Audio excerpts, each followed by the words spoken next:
एक सुबह Indian army के सैनिक जंगल के पास बने अपने कैंप में छुट्टी का आनंद ले रहे थे।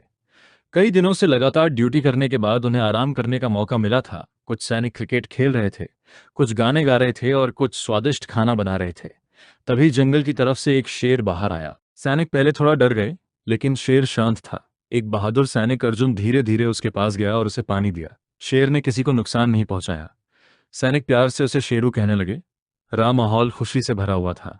अचानक कैंप में खतरे का अलार्म बज उठा।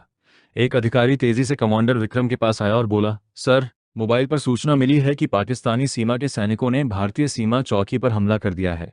ये सुनते ही सभी सैनिक गंभीर हो गए। कमांडर विक्रम ने ऊंची आवाज में कहा, सैनिकों, अब देश को हमारी जरूरत है।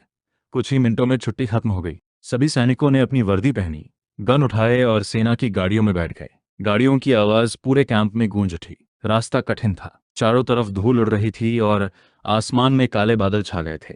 लेकिन कोई सैनिक डरा नहीं। सभी अपने देश की रक्षा के लिए तैयार थे। जब वे सीमा पर पहुंचे तो वहां धुआं और अफरा तफरी दिखाई दी।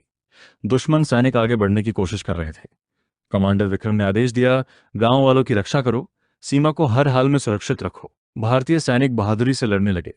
अर्जुन ने गोलियों की बारिश के बीच घायल सैनिकों को बचाया। वहीं कबीर नाम के सैनिक ने रेडियो से बाकी टीमों को सही रास्ता दिखाया। कई घंटों तक लड़ाई चलती रही।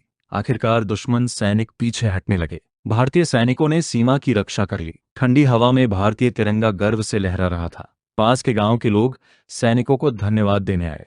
उनकी आंखों में खुशी के आंसू थे।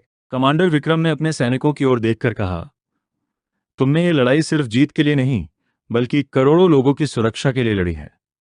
शाम को सैनिक वापस कैंप लौटे। जंगल के पास फिर से शेरू दिखाई दिया। उसने जोर से दहाड़ लगाई, मानो वह भी वीर सैनिकों को सलाम कर रहा हो। सैनिक मुस्कुराने लगे। उनकी छुट्टी भले खत्म हो गई थी, लेकिन उनकी बहादुरी हमेशा याद रखी जाएगी।